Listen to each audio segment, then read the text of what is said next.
Sleep patterns and sleep theories. Sleep, the irresistible tempter to whom we inevitably succumb. Sleep, the equalizer of teachers and teens. It is sweet, renewing, it's mysterious. Sleep. While sleeping, you might feel dead to the world, but actually you're not. Even when you're deeply asleep, your perpetual window is open a crack. You move around on your bed, but you manage to not fall out.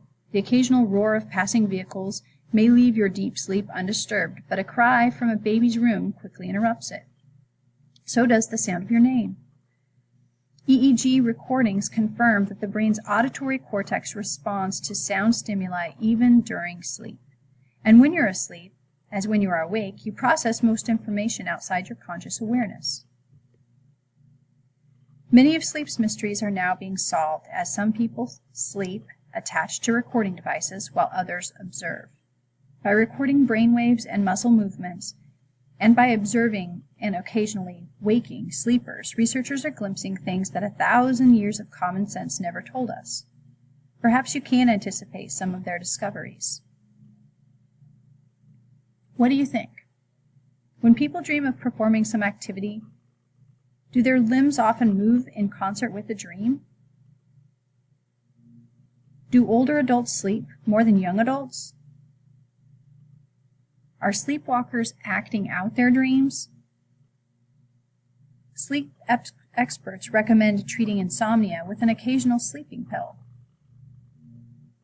Some people dream every night, and others seldom dream. All of those statements that I just read are actually false. Biological rhythms in sleep.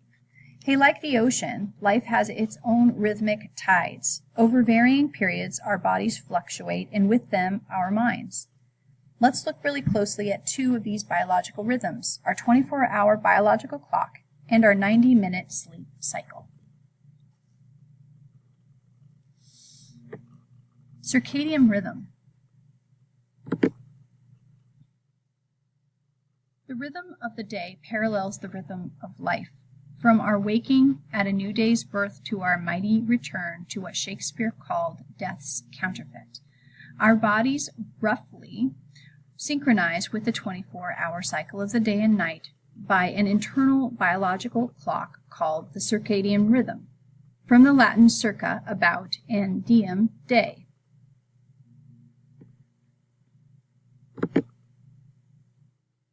As morning approaches, body temperatures rise, then peaks during the day, dips for a time in the early afternoon, when many people take a siesta, and begin to drop again in the evening. Thinking is sharpest and memory is most accurate when we are at our daily peak in circadian arousal. Try pulling an all-nighter or working an occasional night shift, and you will feel groggiest in the middle of the night, but may gain new energy when your normal kind of wake-up time arrives. Age and experience can alter our circadian rhythms. Most teens and young adults are evening energized owls, with performance improving across the day. Most older adults are morning loving larks, with performance declining as the day wears on. By mid-evening, when the night has hardly begun for many young adults, retirement homes are typically quiet. At about age 20, slightly earlier for women, we begin to shift from being owls to being larks. Women became often more morning-oriented as they have children and also as they transition to menopause. Morning types tend to do better in school, to take more initiative, and to be less vulnerable to depression. Sleep stages. Sooner or later, sleep overtakes us, and consciousness fades as different parts of our brain's cortex stop communicating. Yet the sleeping brain remains active and has its own biological rhythm. About every 90 minutes, we cycle through 4 distinct sleep stages. This is if we're typical. I know that people like McKenna, it might be different. About every 90 minutes, we cycle through 4 distinct sleep stages. This simple fact apparently was unknown until 8-year-old Armand Arazinski went to bed one night in 1952. His father, Eugene, a University of Chicago graduate student, needed to test an EEG he had repaired that day. Placing electrodes near Armand's eyes to record the rolling eye movement, then believed to occur during sleep, Arsinsky watched the machine go wild, tracing these zigzags on the graph. Could the machine be broken? As the night proceeded and the activity reoccurred, Arsinsky realized that these periods of fast, jerky eye movement were accompanied by energetic brain activity. Awakened during one such episode, Armand reported having a dream. Arsinsky had discovered what we now know of as REM sleep, or rapid eye movement, part of our sleep cycle. Similar procedures used with thousands of volunteers show the cycles were a normal part of sleep. To appreciate these studies, imagine yourself as a participant. As the hour grows late, you feel sleepy and yawn in response to reduced brain metabolism. Yawning, which can be socially contagious, stretches your neck muscles and increases your heart rate, which increases your alertness. When you're ready for bed, a researcher comes in and tapes electrodes to your scalp to detect your brain waves, and on your chin to detect your muscle tension, and just outside the corners of your eyes to detect movement. Other devices are going to record your heart rate, respiration rate, and genital arousal. When you're in bed with your eyes closed, the researcher in the next room sees on the EEG the relatively slow alpha waves of your awake but relaxed state.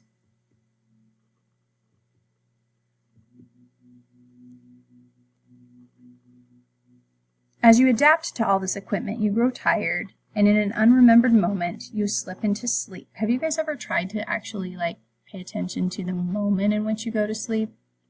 I've done that before, but it is hard to keep track of that actual moment when you're transitioning into sleep. The transition is marked by slow breathing and irregular brain waves of non-REM stage 1 sleep. Using the New American Academy of Sleep Medicine classification of sleep stages, this is called NREM1.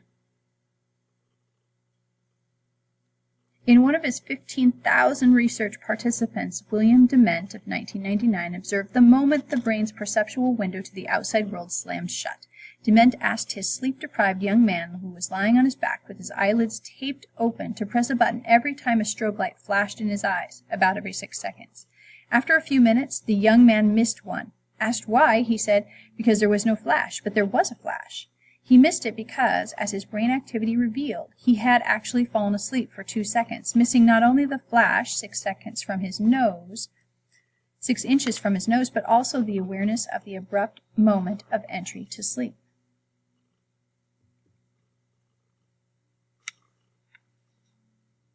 During this brief NREM1 sleep, you may experience fantastic images resembling hallucinations, sensory experiences that occur without a sensory stimulus. You may have a sensation of falling, at which moment your body may suddenly jerk, or of floating weightlessly. These hypnagogic sensations may later be incorporated into your memories. People who claim to have been abducted by aliens, often shortly after getting into bed, commonly recall being floated off or pinned down on their beds. This might explain Tristan feeling like, monsters are actually pinning him down and sitting on his chest and that heaviness that he feels. You then relax more deeply and begin about 20 minutes of NREM2 sleep, with its periodic sleep spindles, which are bursts of rapid, rhythmic brainwave activity. Although you could still be awakened without too much difficulty, you're now clearly asleep.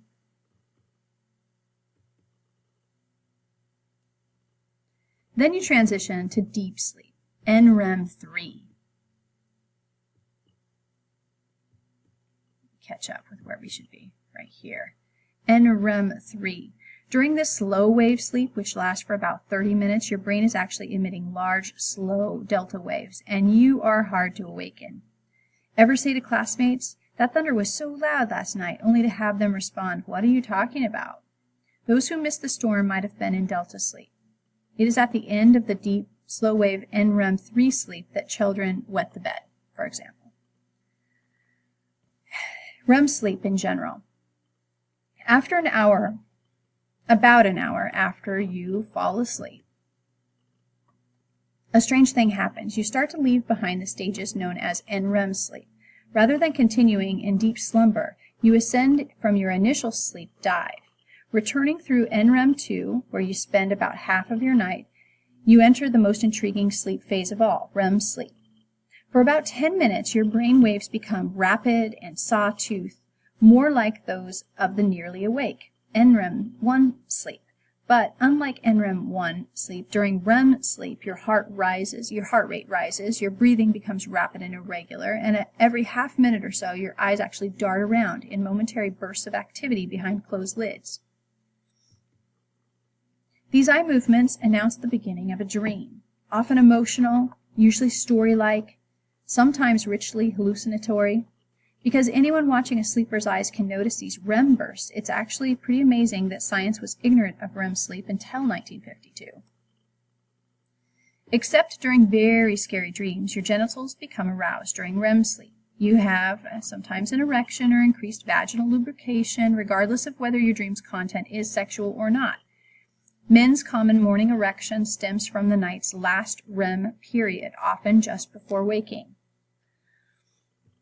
Your brain's motor cortex is really active during REM sleep, but your brain stem blocks its messages. This leaves your muscles relaxed, so much so that except for an occasional finger, toe, or facial twitch, you're usually essentially paralyzed. Moreover, you can't easily be awakened. This immobility may occasionally linger as you awaken from REM sleep, producing sometimes called a paradoxical sleep. The body's internally aroused with waking-like brain activity, yet asleep and externally calm. You can also experience a disturbing experience called sleep paralysis can also happen right there at the end of that non-REM sleep.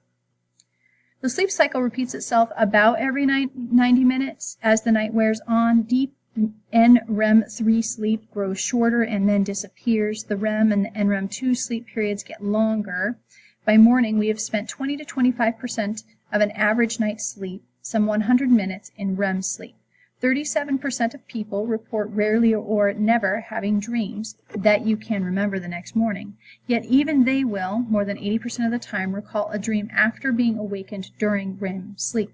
We spend about 600 hours a year experiencing some 1,500 dreams, or more than 100,000 dreams over a typical lifetime. Dreams are swallowed by the night, but not acted out, thanks to REM's protective paralysis. What affects our sleep patterns? The idea that everyone needs 8 hours of sleep is really untrue. Newborns often sleep 2/3 of their day. Most adults no more than 1/3. Still, there is more to our sleep differences than age. Some of us thrive with fewer than 6 hours per night. Others regularly rack up 9.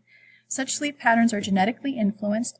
In studies of fraternal and identical twins, only the identical twins had strikingly similar sleep patterns and durations. Today's researchers are discovering that genes that regulate sleep in humans and animals actually exist.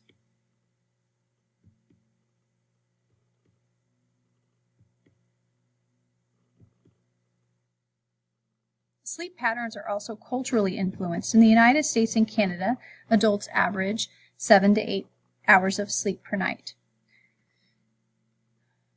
North Americans are nevertheless sleeping less than their counterparts a century ago. Thanks to modern lighting, shift work, social media, and other diversions, those who would have gone to bed at 9 or so are now up to closer to 11.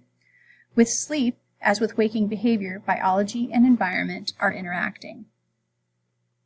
Bright morning light tweaks the circadian clock by activating light-sensitive retinal proteins. These proteins control the circadian clock by triggering signals to the brain's suprachiasmatic nucleus, a pair of grain of rice-sized 10,000 cell clusters in the hypothalamus.